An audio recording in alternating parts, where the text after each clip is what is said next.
그러니까 두 가지 큰 사건이 되죠. 스페인의 통합과 스페인의 탄생과 그 다음에 대해양의 시대를 열었던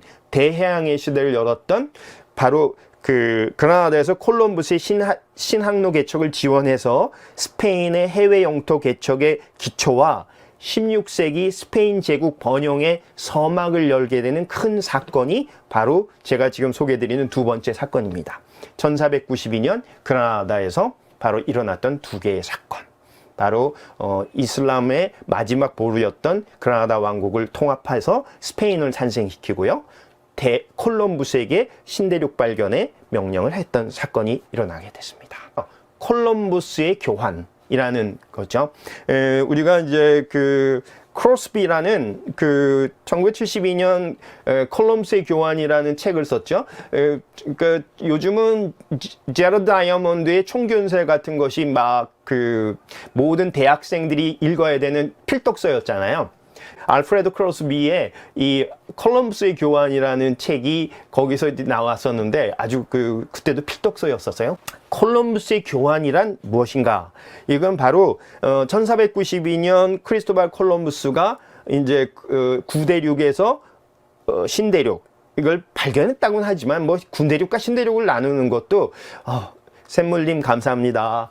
근데 그 신대륙과 구대륙이라고 나누는 거는 조금 좀 어불성설이죠. 너무 서양 사람들이 입장에서 신대륙이란 말은 자기들이 살고 있는 것이 구대륙이고 신대륙인데 이미 저희가 아메리카 대륙에는 북미와 중미, 남미를 통해서 1억 명이 넘는 그리고 굉장히 선진 문명과 이렇게 무기라든가 이런 것이 없었지만 선진 문명을 갖고 있었던 곳이었었는데 1억 명의 사람들이 인구 밀도를 따지면 아마도는 유럽보다 더 많이 살고 있었다고 그래요.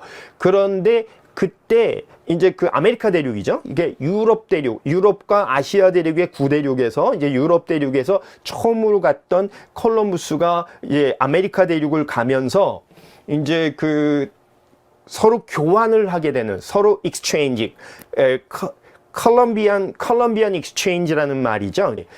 이 콜럼부스의 교환은 인류를 기아에서부터 구했다라고 하는데요. 한번 저희가 이제 보시죠. 이제 이 작물들, 이렇게 작물들이 있는데, 먼저 이제 제가 구대륙에서 신대륙으로 건너갔던, 그러니까 유럽 대륙에서, 유럽과 아시아 대륙에서 이 아메리카 대륙으로 건너갔던 것 중에 역작용을 하는 것들은 뭐였었냐면 이제 그러니까 콜레라, 장티푸스 뭐 이런 것들이 있죠. 그러니까 그 우리 말하면 심한 독감 같은 거였어요. 우리가 지금 코로나 바이러스 때문에 있었습니다만 가장 큰 영향은 1억 명이 넘었는데요. 그 1492년 콜럼부스가 아메리카 대륙을 갔을 때 1억 거의 8천만에서 1억 명이라고 해도 뭐 정확한 인구 통계는 했었습니다만 그때 100년이 지났을 때 1592년도 그러니까 16세기 말과 17세기 때가 됐을 때는요.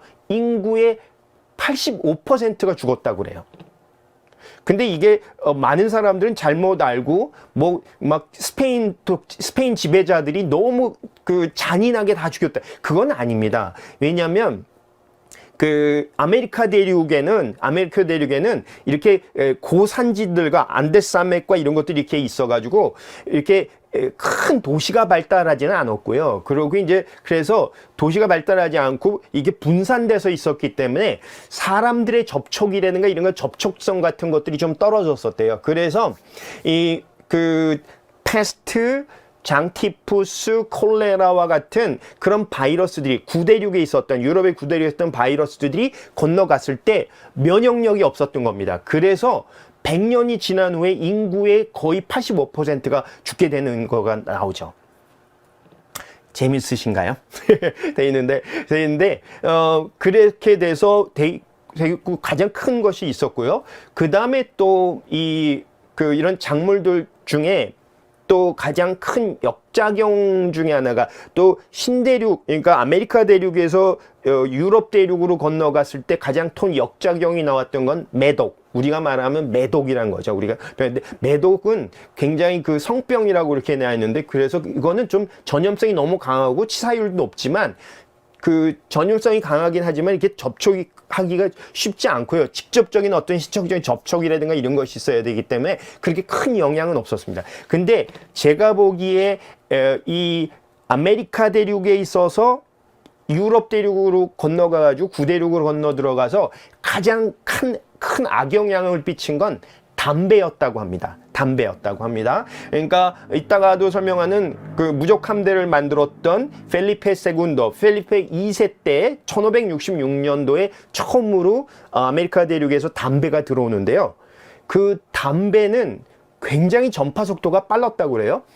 제가 한번 그 어떤 컬럼을 봤었는데 우리나라에 담배가 들어온 것이 화란 사람들을 통해서 일본을 통해 가지고 화란 상인들이 일본을 통해서 들어왔을 때가 지금의 우리가 조선시대 때 순조 때라고 하거든요. 1800년도 그랬는데 제주도를 통해서 처음 들어왔다고 합니다. 근데 제주도에서 신의주까지 담배가 퍼지는데 그 시대 때 지금부터 한 200여 년 전쯤에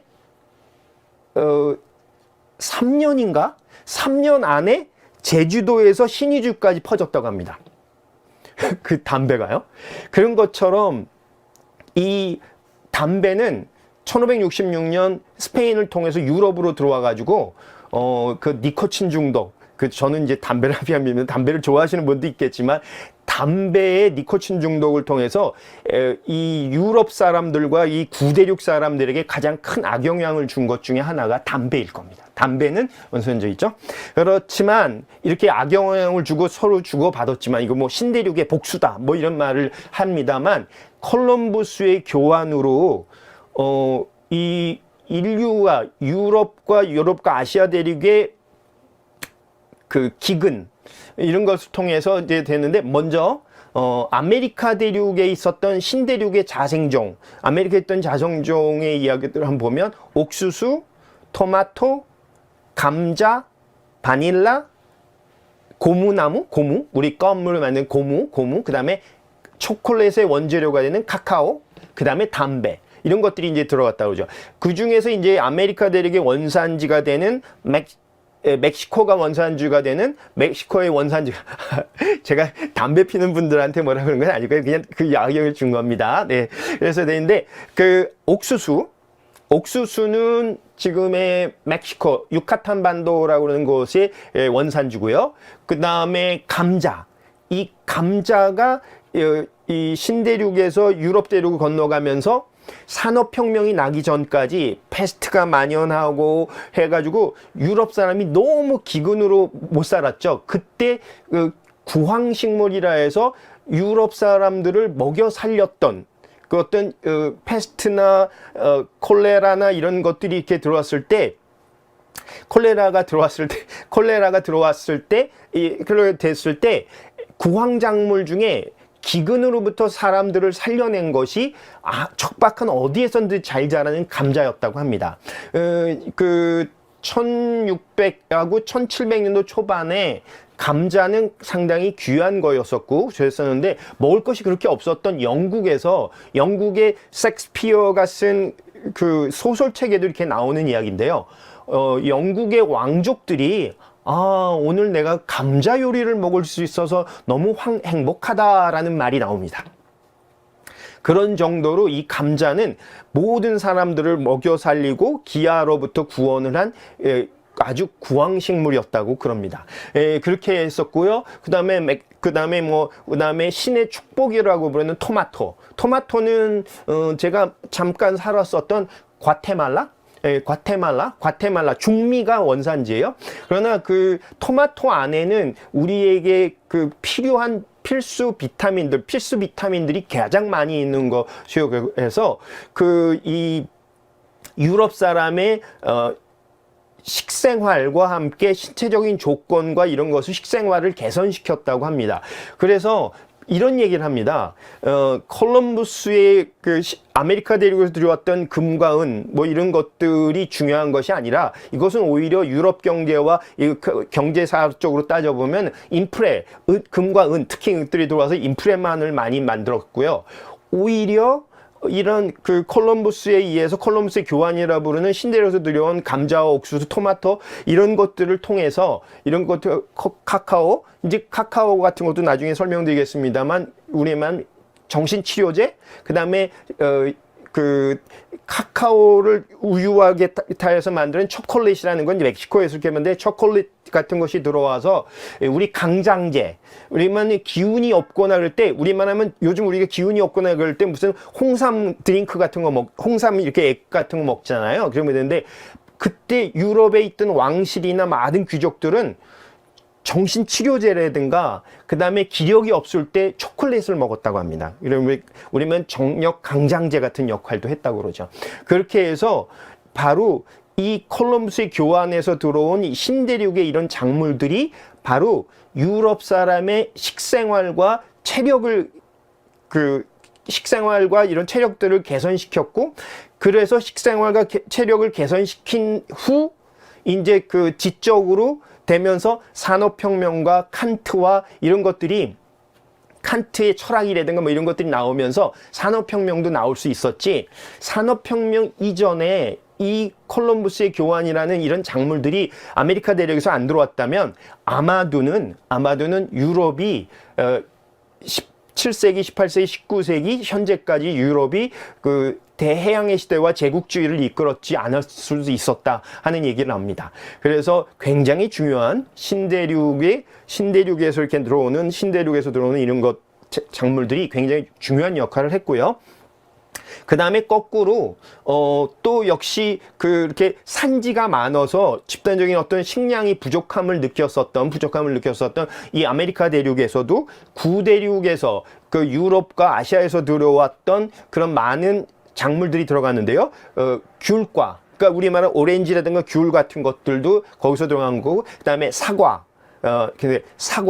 그다음에 바나나, 그다음에 망고, 그다음에 양파, 어니언이라는 양파가 유럽 대륙에서 아메리카 대륙으로 건너갔다고 합니다. 그다음에 커피는 뭐 당연히 우리가 이디오피아와 예멘 사이에 있는 곳에 그러니까 모카라는 지역이 있죠. 그 모카라는 지역이 원래 원산지니까 그게 들어갔고 그다음에 밀이 들어가요. 그래서 이제 그 밀은 아메리카 대륙에 없었다고 그래요. 그리고 쌀도 들어갑니다. 쌀도 들어가서 그래서 지금 총계적으로 이렇게 보면 이 콜럼버스의 교환이라 부르는 이런 식물들이 서로 교환을 하면서 구대륙의 사람들도 기아에서부터 그리고 식생활의 개선도 이루어졌고 기아로부터 구했고 또 역시 또 구대륙에서 신대륙으로 건너갔던 이런 작물들이 또 역시 이 아메리카 대륙에 있는 사람들과 이런 것을 또 식생활을 구원하는 그런 것들이 됐습니다. 그래서 이제 서로 윈윈하는 그런 것들이 됐다고 합니다.